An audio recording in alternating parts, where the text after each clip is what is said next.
어떤 아버지가 아들에게 시계를 선물했습니다. 기대에 찬 아들이 시계를 딱 들여다보니까 바늘이 있잖아요. 그 바늘이 색깔이 근데 다 다른 거예요. 보니까 초침은 금, 그 다음에 분침은 은, 시침이 동이었어요. 아버지, 그 별로 보지 않고 순간 착착착 지나가는 그 초침이 금이고 많이 보는 시침이 동이에요. 반대 아니에요? 자주 보는 이 시침을 금으로 해야 되는 거 아닌가요? 아버지가 대답합니다. 1시간을 중요하게 여기고 1초를 하찮게 여기면 인생 실패한단다. 그 1시간은 은보다 소중한 그 1분과 금보다 소중한 그 1초가 쌓이고 쌓여서 1시간이 만들어지는 거야. 그런 이 시계를 볼 때마다 아빠가 특별히 맞추었거든. 그 1초를 금쪽같이 여기라고, 금으로. 지금의 1초가 인생을 좌우하고 또 세상을 변화시킬 수 있는 거야. 그렇게 대답을 했습니다. 그렇습니다. 지금의 1초를 중요하게 여기지 않으면 1분도 1시간도 허비하게 됩니다. 지금이 소중합니다. 지나간 왕년이 미래를 열어주지는 않습니다. 오늘을 소중히 여겨야 인생이 살아있어요. 과거에만 집착하면 살았으나 실은 죽은 인생입니다. 오늘 본문은 성전에서 선포한 예레미야의 설교입니다. 짧지만 강렬한, 당시로서는 가히 충격적인 설교입니다. 예레미야 입장에서는 목숨 걸고 한 설교입니다. 끝나자마자 죽을 수도 있는 그런 엄청난 설교를 쏟아냅니다. 그저 듣고 싶은 대로 귀를 즐겁게 해주는 그런 설교가 아닙니다. 하나님이 말씀하라고 하신 그대로 전하는, 그래서 사람들에게 인기는 없지만 대신에 그 속에 생명이 있는 살아있는 설교입니다. 예레미야 7장, 이 예레미야의 설교에 귀 기울여 듣다 보면 바로 이 어떤 아버지가 아들에게 선물한 그 시계의 금 초침이 생각납니다. 현재의 1초는 신앙생활에서도 동일하게 중요합니다. 과거 한때 은혜 받았던 장소 그 자체가 1초 1초 흘러가는 지금의 은혜를 보장하지는 못합니다. 그래서 오늘 본문 예레미야의 성전 설교를 한때와 지금이라는 제목으로 말씀 증거할 때에 소망의 시간, 희망의 시간이 되시기를 바랍니다. 때는 지금으로부터 약 2600년 전입니다. 장소는 이스라엘의 수도 예루살렘의 성전입니다. 성서 예레미야를 따라서 그곳으로 지금 가보겠습니다. 오늘 본문 7장 1절과 2절에 보니까 여호와 하나님의 말씀이 예레미야에 들려왔어요. 너 예레미야야, 너 지금 여호와의 집 성전이에요. 성전 문에 서서 내 말을 선포해라. 하나님의 말씀을 예레미야 입에 넣어준 거예요. 가서 선포해라. 이곳은 여호와 하나님께 예배 드리려고 유대인들이 가장 많이 모이는 성전뜰입니다. 말씀 듣기에 가장 완벽한 장소이죠. 성전뜰이니까. 이날도 여느 안식일처럼 그저 습관적으로 모여서 예배하기 시작했습니다. 그러나 이때 들은 메시지는 평소와는 다른 가히 충격 그 자체였습니다. 예레미야의 첫 번째 메시지는 3절 하반절입니다. 함께 읽겠습니다. 너희 길과 행위를 바르게 하라. 그리하면 내가 너희로 이곳에 살게 하리라. 설교가 바로 요점을 바로 그냥 선포하는 거예요. 길과 행위를 바르게 해라.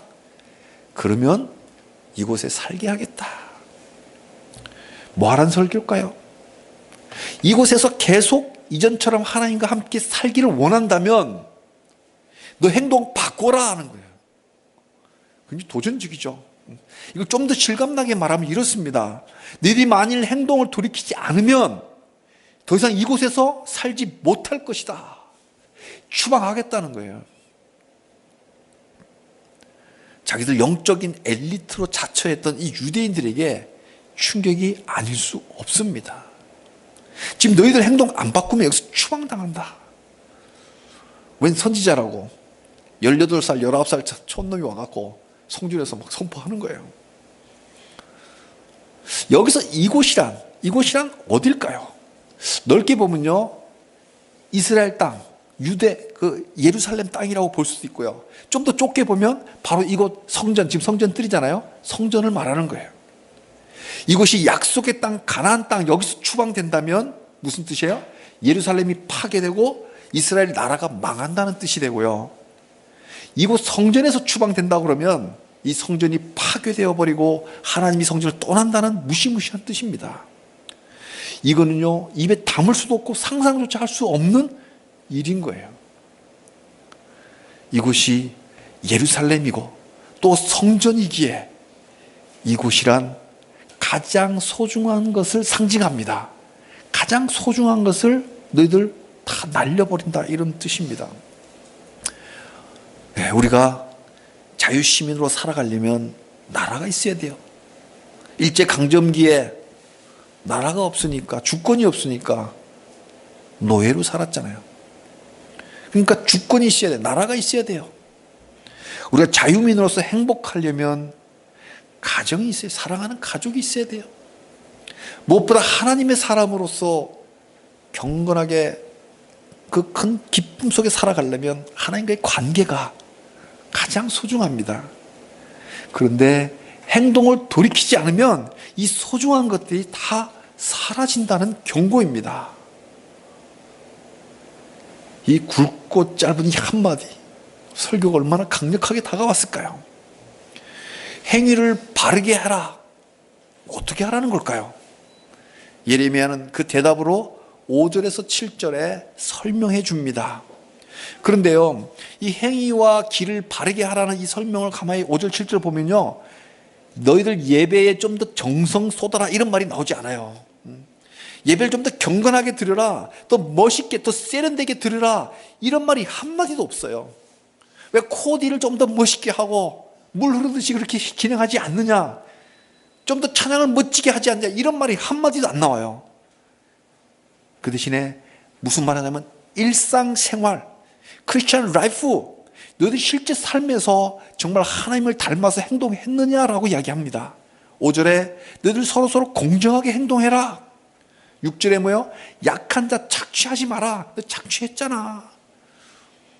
말로만 공정하다고 실제로 공정하지 않았잖아. 무고한 자의 눈에 피눈물 나게 하지 마라. 맨날 남의 눈에 눈물 나게 만들고 피눈물 나게 만들고 네 눈에는 피눈물 안 날 줄 아냐? 거짓신들 우상 쫓아달다가 스스로 화를 자초하지 말라. 이게 약속의 땅, 하나님의 땅에서 계속 살기 위한 바른 행동들이에요. 그렇게 행동을 돌이키면 이곳에서 계속 살게 하리라. 근데요, 이곳이란 7절에 보니까요, 하나님이 조상 때부터 영원 무궁토록 주신 땅이라고 합니다. 영원 무궁토록. 근데 여기서 질문이 하나 생겨요. 질문이. 자, 이미 조상이 누구? 아브라함이잖아요. 아브라함 때부터 영원 무궁토록 주신 땅인데 지금 왜 행위를 바르게 돌이켜야만 이곳에서 계속 살 수 있다고 하는 걸까요? 무슨 되잖아요. 영원 무궁토록 자사천손 줬는데 지금 조건이 붙었잖아요. 행위를 바르게 해야 계속 이 땅에서 살게 한다. 행위가 바르게 돌이키지 않으면 추방한다. 그렇다면 질문이 생기죠. 하나님의 선물, 이 기프트, 하나님 주신 땅, 이 과연 무조건적인 은혜인 줄 알았는데 무조건적인 은혜 맞나요? 아니면 조건이 붙은 선물인가요? 이런 질문이 생기게 됩니다. 질문하지 않을 수가 없어요. 그렇지 않나요? 말씀을 좀 진지하게 봐야 돼요. 왜? 이 속에 하나님의 깊은 마음이 담겨 있거든요. 그래서 우리는 이해를 추구하는 신앙, 이해를 추구하는 맹목적인 신앙이 아니라 이해를 추구하는 신앙은 우리의 믿음을 견고하게 만듭니다. 맹목적인 신앙은 한순간에 무너져요. 그리고 사이비에 그게 그냥 현혹될 수가 있어요. 그러나 이해를 추구하는 신앙은 흔들리지 않은 견고한 믿음입니다. 그래서 이런 질문은 우리의 믿음을 강건하게 만들어줍니다. 그렇지 않나요? 질문이 생기지 않나요? 그래서 결론적으로 말씀드리면 성경이 말씀하는 이 하나님의 선물이란 것은 무조건적인 은혜 맞습니다. 동시에 조건이 붙어있는 선물이기도 합니다. 둘 다예요. 자, 봅시다. 이스라엘 백성들이 약속의 땅, 그 가나안 땅을 차지할 만한 그런 공로가 전혀 없어요. 전적인 은혜로 받은 거예요. 힘도 없고 군사력도 게임이 안 돼요. 그러나 어떤 이 사람들 자격이나 공로가 있어서 받은 게 아니라 하나님의 은혜로 전적으로 받은 선물 맞죠.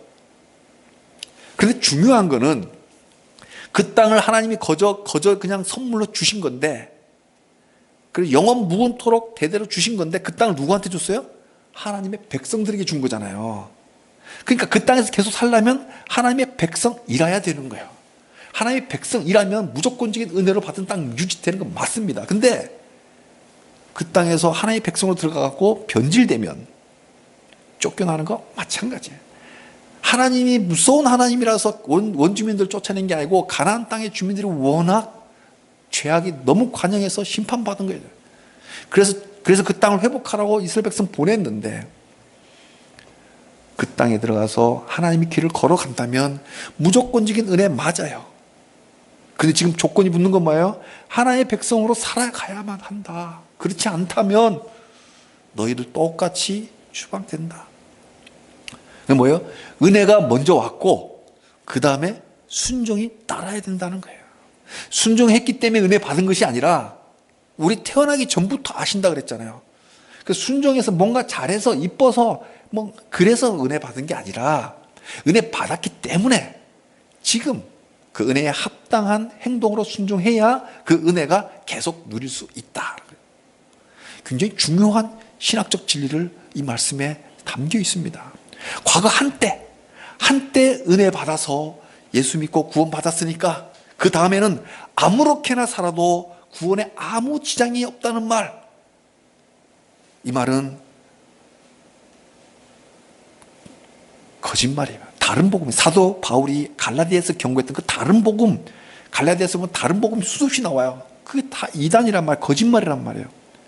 우리 한국교회가 은혜만 강조하다 보니까 거기에 따른 합당한 행위를 강조하지 않다 보니까 은혜 받았고 구원 받았으면 그 다음부터 아무렇게나 된다는 이런 잘못된 믿음 때문에 경건을 잃어버린 거예요. 능력을 잃어버린 거예요.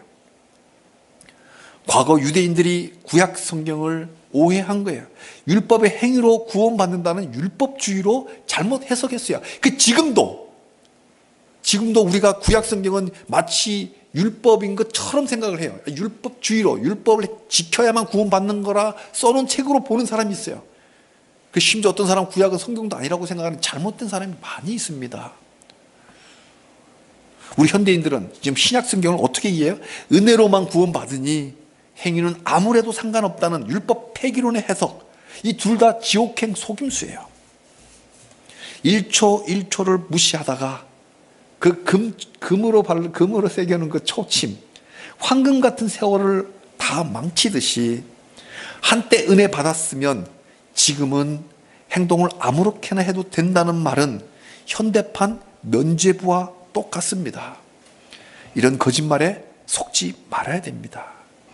구약 성경은 율법의 행위로 구원받는다고 가르친 적이 한 번도 없어요. 한 줄도 구원의 율법이라는 행위를 해야 구원받는다는 말을 한 적이 없어요.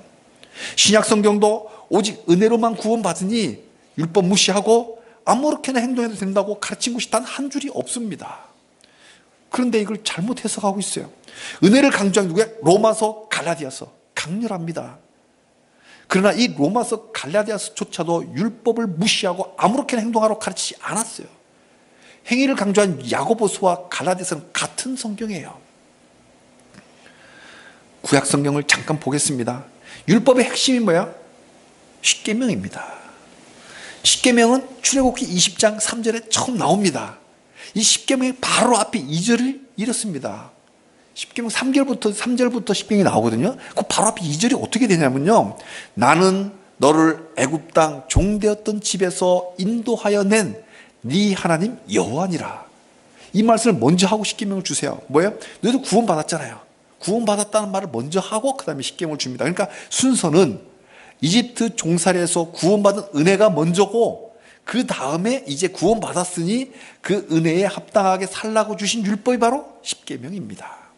그러니까 십계명을 행동했다고 구원받는 것이 아니라 구원받았으니 그 은혜에 대한 반응으로 십계명에 순종하는 겁니다.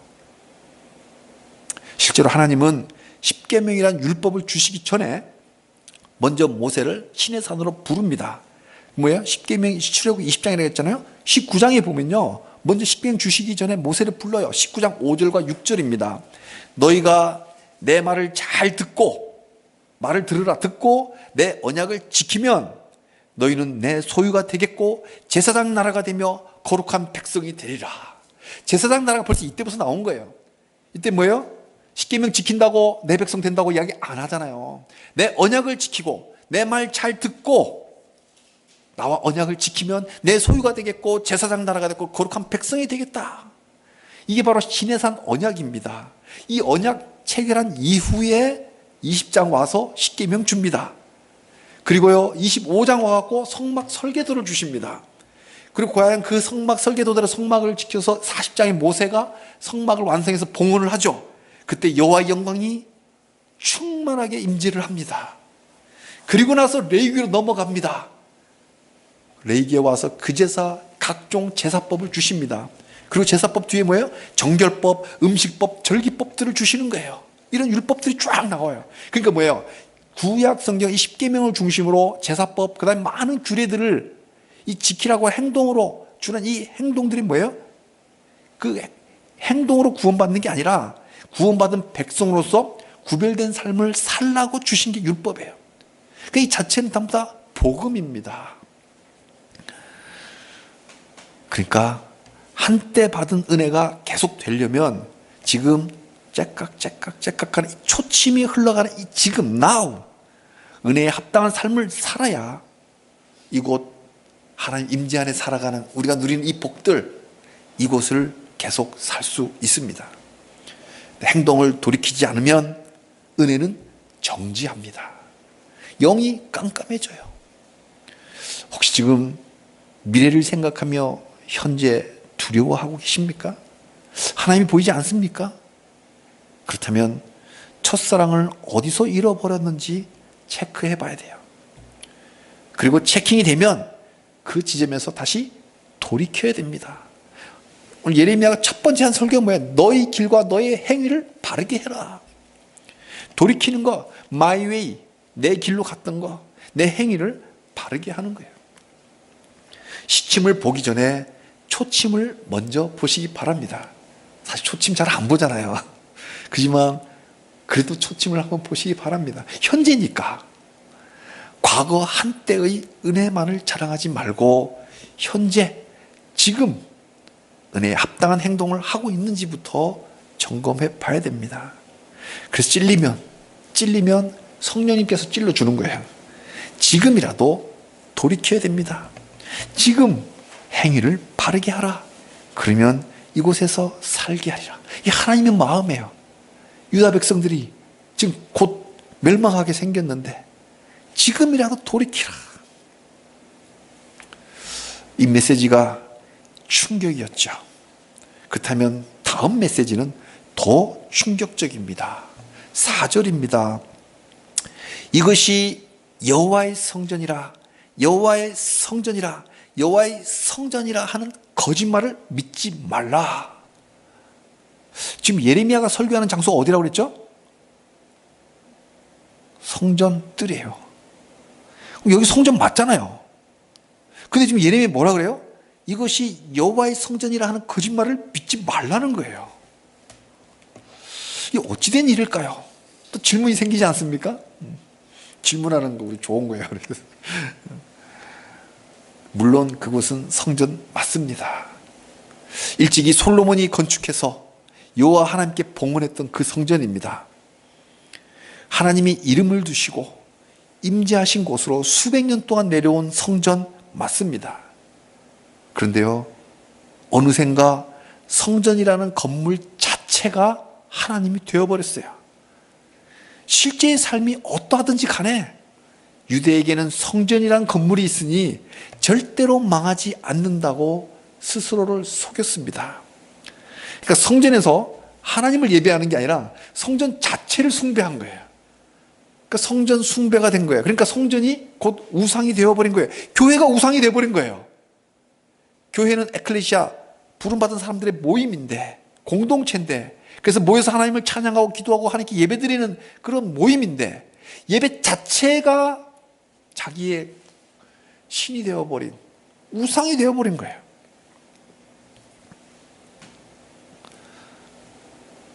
그렇지만 그렇다고 해서 예레미야는 왜 이곳을 여호와의 성전 맞잖아요. 근데 성전이라는 말이 거짓말이라고 하는 걸까요? 그 이유가 9절에서 11절입니다. 너희들이 도둑질하고 살인하고 간음하고 거짓 맹세하면서 또 바알에게 분향도 하고 심지어 알지도 모르는 다른 신들을 따랐잖아. 그렇게 십계명을 하나하나 전부 다 어겨놓고 지금 예배 나온다고 예배 나와가지고 하나님이 나를 구원하셨다고 이런 고백도 하면서 너희들 그러고 있잖아. 그게 여기 무슨 성전이야? 그거 다 거짓말이야. 실제 삶은 엉망이면서 전혀 하나님 없는 삶을 살면서 안식일만 되면 와가지고 내가 하나님 나 구원했다고, 그 다 거짓말 아니냐? 이게 무슨 여호와의 성전? 다 거짓말이야. 역설적으로 지금 이야기 선포하는 거예요. 하나님 이런 자들에게 하나님은 물으십니다. 성전이 너희 눈엔 도둑의 소굴로 보이냐? 뭐야, 아지트. 도둑놈들이 딱 하고 그다음에 경찰 눈에 피하고 싹 서로 모이는 곳이 있잖아요. 따로 뭐 다리 밑에 이런 데 있잖아요. 모이는 곳. 아지트야. 도둑들의 아지트로 너희들이 여기가 보이냐? 그러나 내가 다 보고 있다. 이게 하나님 말씀이에요. 하나님은 이런 거짓 예배자들 같은 공간에 함께 계시지 않습니다. 하나님은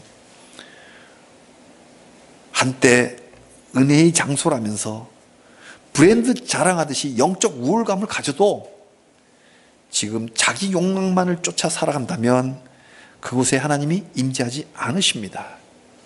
리얼리? 정말로요? 정말 그럴까요? 그렇습니다. 역사가 있어요. 한때 처음으로 여호와의 이름을 둔 곳이 실로입니다. 실로는 북이스라엘 땅에 있어요.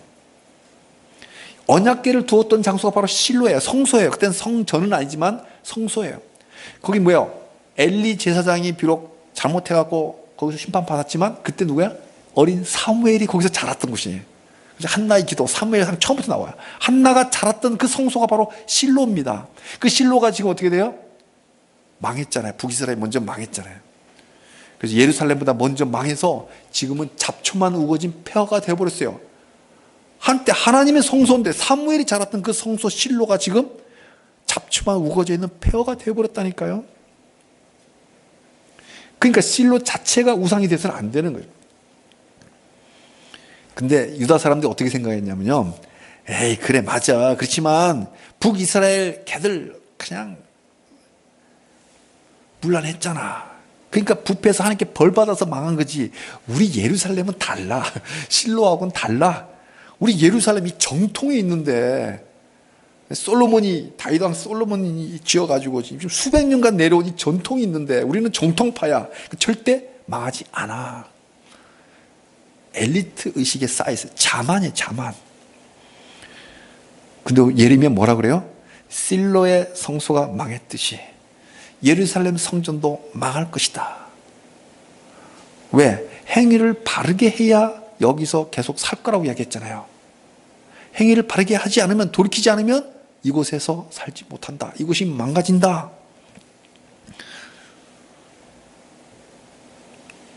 오늘날 우리에게 보면 어떨까요? 교회 건물이 크고 아름답다고 하나님이 더 임재하는 거 아닙니다. 과거에 하나님이 강렬하게 임재했다고 그곳에 계속 임재한다는 보장 없습니다. 우리나라가 한때 경기가 좋을 때 교회도 서로 경쟁하듯이 건물을 크게 지었어요. 너도 나도 크게 지었어요. 건물들을. 교회 건물 크다고 하나님이 임재하는 거 아니에요. 교회란 하나님이 임재하는 공동체, 주님의 몸이라야 공동교회입니다. 여호와 하나님은 실로나 예루살렘 같은 어떤 특정 장소에 갇혀 계시지 않습니다. 어느 곳도 하나님이 영원히 계신다고 단언할 수가 없어요. 어느 장소에만 계속 계신다고 말할 수 없어요. 한때 부흥했던 유럽의 교회가 지금 가보면 레스토랑으로 바뀌어 있어요. 그렇다고 그 당시에 하나님이 임재하지 않았었나요? 임재했죠. 근데 지금 레스토랑이 돼 있다니까요. 술집이 돼 있어요. 그 장소 자체가 우상이 되어서는 안 된다. 반대로 이야기하면 또 어떻게 돼요? 어느 곳이라 하더라도 하나님이 찾는 하나님의 백성들이 있는 곳이라면, 아무리 작은 채플 같은 교회라도 하나님이 그곳에 나타나십니다. 사랑하는 성도님들, 이 메시지는 지금으로부터 2600년 전 예루살렘 성전에서 울려 퍼졌습니다. 그러나 유다 백성들은 고지 듣지를 않았어요. 성도님들, 동일한 말씀이 지금 우리 귀에 방금 들렸습니다. 너희 길과 행위를 바르게 하라. 그리하면 내가 너희로 이곳에 계속 살게 하리라. 2600년 전 예레미야 입을 통해서 말씀했고, 지금은 목사의 입을 통해서 방금 우리에게 선포했어요. 주일 예배만 이름난 곳에서 세련되게 드리기만 하면 6일간의 실생활이야 십계명 밥 먹듯이 어기더라도 아무 상관없다는 거짓말 믿지 말라. 우리 이 말씀을 어린아이처럼 곧이곧대로 듣고 있나요? 우리는 예레미야 설교 앞에 가슴을 치며 통회하고 있나요? 아니면 여전히 자기 스스로를 쏘이고 있지는 않나요? 북이스라엘의 실로 성소는 망해도 남유다의 예루살렘 성전은 절대 망하지 않는다고 스스로를 속였듯이, 한때 은혜로 부흥했던 교회는 엘리트 교회이니까, 세계에서 가장 큰 교회이니까, 이 초대형 교회니까, 비록 지금 속으로는 박터지게 서로 싸워도 과거에 은혜가 강렬하게 임했으니 여전히 은혜가 있을 거라고 스스로를 속이고 있지는 않는지요. 사랑하는 성도님들, 우주의 왕이신 하나님은 어떠한 장소, 어떠한 건물에도 국한해서 임재하지 않으십니다. 한때 임재하셨다고 지금도 계속 임재한다는 보장이 없어요. 왜? 하나님의 백성으로 살면 영원 무궁토록 주어진 땅이죠. 근데 불순종한다면, 행위를 바르게 하지 않는다면 거룩하신 하나님은 그곳에 더 이상 임재하지 않으십니다. 성전을 떠나십니다. 그리고 성전이라는 말은 거짓말이 되어버리는 거예요. 하나님이 안 계시는데 무슨 성전이에요? 비록 소수가 모이더라도 말씀대로 순종하는 공동체라면 그들이 언제 어디에 모이든 하나님은 하늘을 가르고 나타나십니다. 제가 한 번은 이런 액자를 본 적이 있습니다. 우리는 순종하고 하나님은 역사하신다. 강렬하죠? 현대어인데 다시 해볼게요. 우리는 순종하고 하나님은 역사하신다. 롤이 다른 거예요. 롤이, 역할이. 우리의 역할은 순종, 하나님의 역할은 역사. 역사는 하나님이 하시는 거예요. 근데 하나님은 역사는 나의 순종을 통해서 역사하시는 거예요. 내가 말씀에 순종하지 않으면 하나님은 역사하지 않으세요. 역사하고 싶어도 못하세요. 거룩하시니까. 성도님들, 저를 포함해서, 저도 마찬가지예요. 그죠? 저를 포함해서 우리 모두 한때, 그 한때에 갇혀있지 말고 지금 은혜에 합당하게 순종합시다. 그러면 살아계신 하나님이 역사하십니다. 아멘. 아멘. 그래서 우리 모두 은혜가 더 넘치는 이 경건한 기쁨을 계속 풍성하게 누리시기를 주님의 이름으로 축복합니다. 아멘. 함께 기도하겠습니다.